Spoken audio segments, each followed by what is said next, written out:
10 seconds.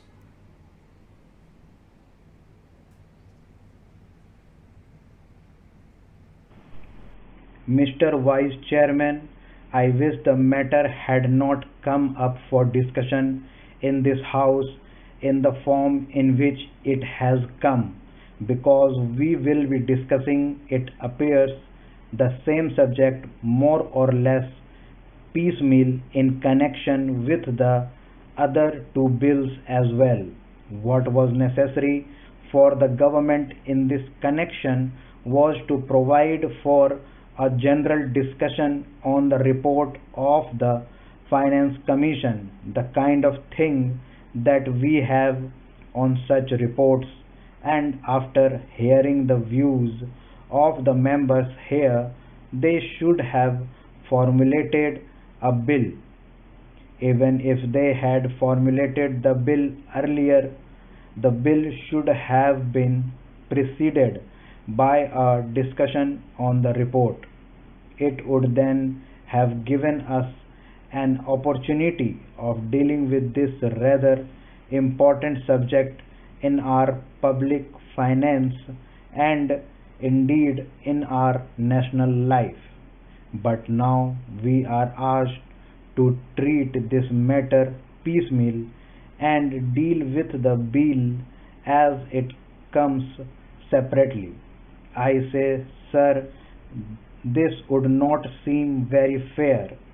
It is true that we have had two other reports of the Finance Commission and that we have had certain opportunities of discussing the issues raised by the Finance Commission on previous occasions. But that should not have precluded a thorough discussion of the third report, more especially after the experience of the two 5 year plans and generally also after the experience of the states in the matter of public finance and as regards relations between the states and the center. All I can say is that the government does not understand the magnitude of the problem or the urgency or the seriousness of the issues involved. It is possibly because they think that all the state governments are under their control and that the state governments would toe the line whatever is laid down from here.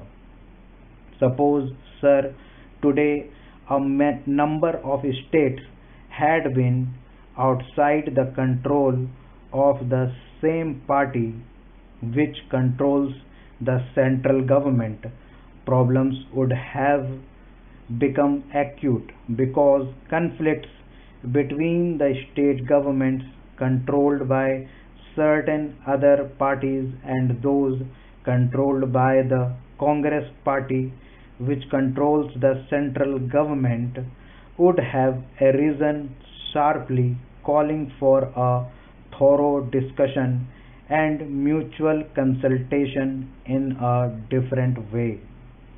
Once they can get passed whatever they like, and also once it is passed, the states will more or less accept without any protests the dispensation of the center. Now that the bill is before us, we have to speak on this subject rather on the general themes. Yet I would like to make certain general observations in this connection because the basis of the bill is the report of the Third Finance Commission. This is a long standing issue facing the public finance of the country. Those who have studied economics will know well how this matter had come up even during the British time when we did not have either independence or any kind of autonomy in the states in that setup. Even at that time, the state governments functioning under the British felt that something should be done with regard to adjustment of finances, especially in regard to the relations between the center and the states. There had been a long-standing controversy as to how the taxes, especially the income tax, should be divided between the center and the states.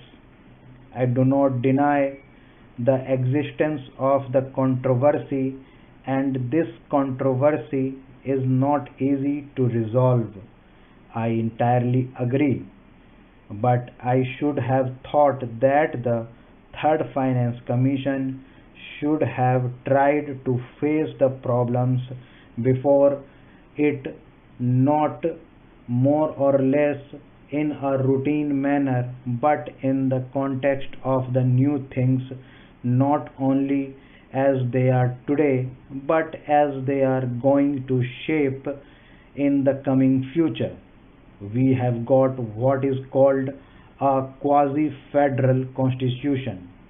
I do not say federal constitution, although the spirit is there, but a quasi federal constitution because most of the powers, many of the powers that should remain with the states are now in the hands of the central government. Therefore, in that way, it is more unitary in character than federal.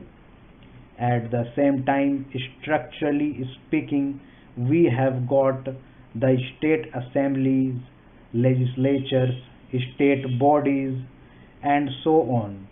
They function more or less in the same way, but if you go a little deeper into the affairs, it would immediately lead you to think that the states do not have any substantial real power, especially in the matter of finance.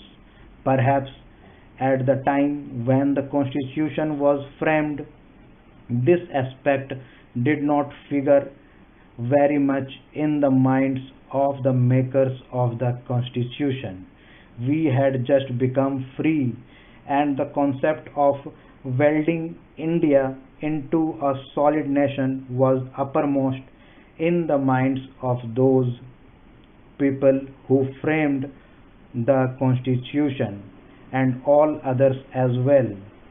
In that background, it was quite understandable that it should be the dominant thought as to how to put the different segments of our country into a whole, namely the Indian Union.